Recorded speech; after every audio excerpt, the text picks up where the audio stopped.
About 7 or 8 years ago, I didn't have a growth mindset. I didn't really care about becoming more knowledgeable or improving my skill set. In the first 18 years of my life, I could count the number of books that I read by choice on one hand. But then I set a goal of reading 30 minutes a day, and back then that was a big commitment. Spending 30 minutes every day to read was a big deal for me. I didn't realize actually how much just spending 30 minutes a day reading would go on to change my life, because I started to fall in love with learning. I started to fall in love with personal development, and now I listen to audiobooks and podcasts and watch educational YouTube videos on a daily basis. It's just integrated into my daily life. And in this video, I'm going to go through the 3 books that had the biggest impact in encouraging me to make that transformation from essentially wasting my life and letting life just pass me by to living with purpose and intention and growing to become a better person every day. And real quick before I start, let me know in the comments the one book that had the biggest impact on your life. I'm curious if any of you will write down any of the books that I'm going to talk about.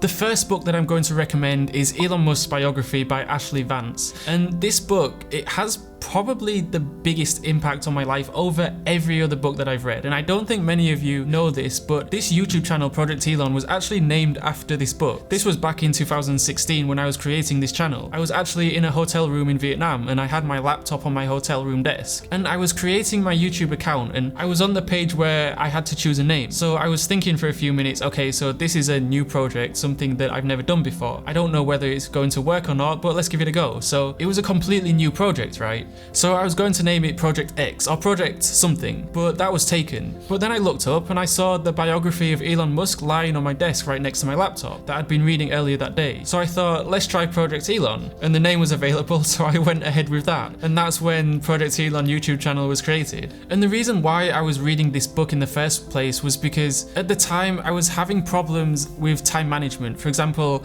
I found myself running out of time at the end of the day, so I wouldn't go to the gym. And if Elon Musk, who with his 24 hours can manage his time between being the CEO of Tesla, the world's most valuable car maker, the CEO of SpaceX, the largest commercial satellite operator in the world, and chairman of Solar City, one of the biggest solar panel companies in the world, if he can do all of those things within 24 hours, then surely I can find enough time to get to the gym in the evening, right? Back then in 2016, Elon Musk was worth around $60 billion, and of course now, just 5 years later, he's worth almost $200 billion, and he's now the wealthiest person on the planet. So I find that quite inspirational, I guess. The work ethic that is needed to get to that level is quite incredible, and if Elon Musk is working 100 hours a week, then I should have no problem working 60 hours a week, right? Depending on how well you want to do, and particularly if you're starting a company, you need to work super hard. Work hard like every waking hour. That's the thing I would say. And I mean, if you do simple math, say like, okay, if somebody else is working 50 hours and you're working 100,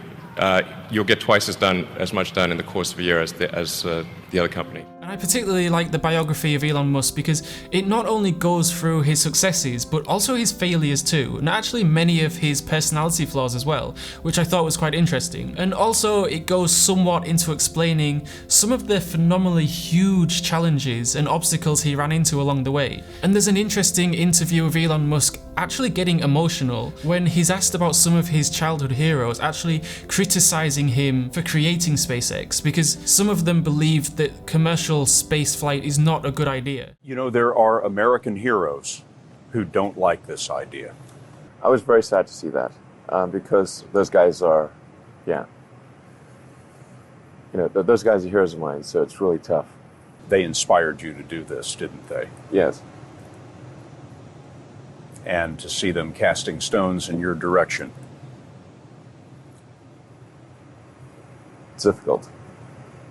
Another biography I'd recommend is Steve Jobs by Walter Isaacson, because although Steve Jobs, obviously he achieved some incredible things, there were a lot of failures and massive personality flaws that he had to live with, but also the people around him had to live with and had to suffer from as a result. And an autobiography that I'd recommend is Total Recall by Arnold Schwarzenegger. Again, incredibly inspirational. The fact that almost any industry that he entered into, he managed to achieve incredible success. It shows that what he achieved wasn't just luck, it was hard work, self-discipline, talent, whatever you want to call it. He made that success happen. But don't take my word for it, all of these books have tens of thousands of reviews on Amazon, averaging 4.5 to 5 stars, so I've added links in the description if you're interested in picking any of them up.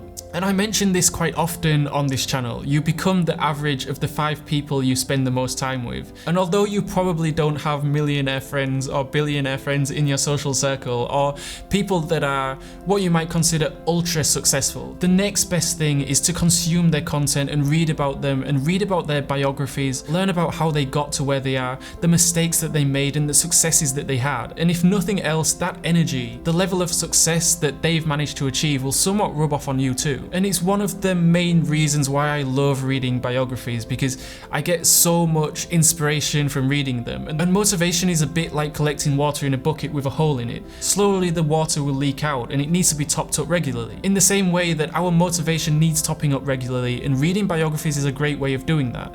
It's like going to the gym. If you go to the gym regularly, you'll start growing muscle, right? But if you stop for 1 or 2 or 3 months, you'll start losing that muscle. So you need to stay consistent.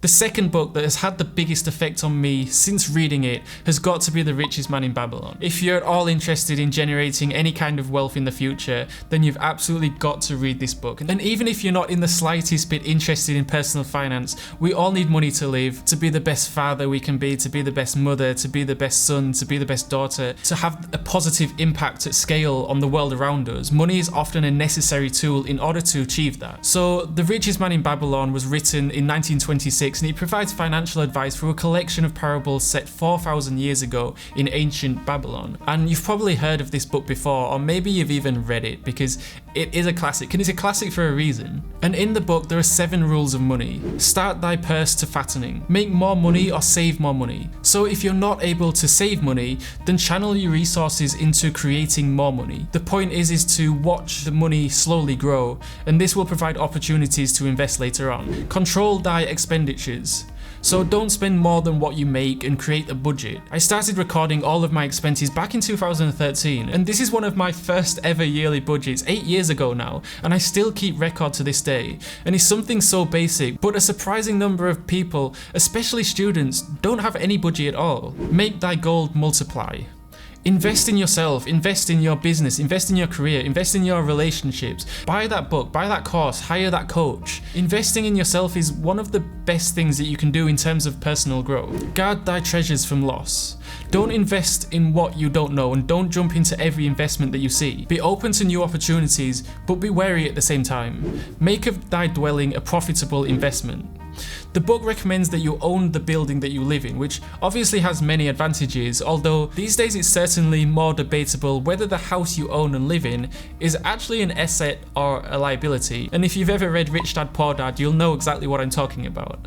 Ensure a future income. The average millionaire has 7 streams of income, so don't put your eggs in one basket. If you're working a 9 to 5 like a lot of people do, then use your 24 hours wisely to start creating other streams of income. Improve thy ability to earn.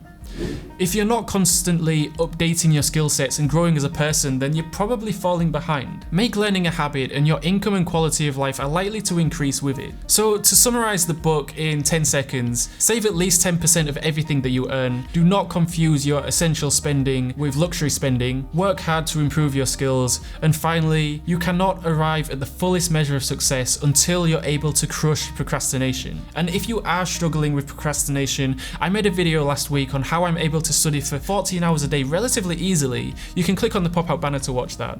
And the third book that I'm going to put on the list is How to Win Friends and Influence People. Again, another classic. And I read this book just before I started university, so around 2015. And this kind of came at the right time for me because I'm not the most extroverted person, I'm not the most sociable person. And when you start university, you meet a lot of people and a lot of different types of people too. And the book's divided into 2 parts. The first part of the book discusses techniques in handling winning people and how to essentially have people like you. And the second half of the book gives instructions about how to win people to our own thinking and how to be a leader by changing people without offending them or causing resentment. And I read How to Win Friends and Influence People about 5 or 6 years ago, but I still use many of the things that I learned in that book to this day. So I'll go over a few of those now. Do not criticize. Criticism is often futile because it usually puts the person you're talking to on the defensive. So it hurts the person's pride, it hurts their sense of importance and arouses resentment. Instead of criticizing, try to understand why they are how they are. And many great leaders stood out because of this principle. Like Benjamin Franklin once said, "I will speak ill of no man and speak all the good I know of everybody." Understand their needs. There is only one way to make someone do something, which is to make them want to do it. So for example, if you're worried about your friend and you want him or her to put a bit more effort into their studying, you might explain to them how studying harder will benefit them and how studying more will have a positive benefit on their life. Be genuinely interested. We tend to like people that are genuinely interested in us and are actively asking questions to know more. And this is a great tip for people that are maybe not very good in social situations or not very good at keeping a conversation flowing. Just ask questions and let the other person do the heavy lifting. Remember their name. Make an effort to remember their names the first try. The same goes with spelling their name too. The book says, remember that a person's name is to that person the sweetest and most important sound in any language. Arguing is a waste of time. Avoid arguments like you would rattlesnakes or earthquakes. Most of the time, they'll just make someone feel embarrassed or uncomfortable or hurt their pride and make them feel inferior. The only way to get the best of an argument is to avoid it. There are so many incredibly practical lessons in the book How to Win Friends and Influence People that you can implement straight into your life. But there's so much to go through, I would need to make a dedicated video on that book alone, so I can't cover everything in this video. And as I mentioned earlier, I have the links in the description if you're interested in picking any of these books in this video. And if you are on a personal development journey just like I am, last week I made a video on 7 habits of a 4.0 GPA student, basically going over 7 habits that not only I have implemented into my life, but also what I noticed other 4.0 GPA students implemented into their lives too. And if you like this video, I think you're going to love that one, so I'll see you over there.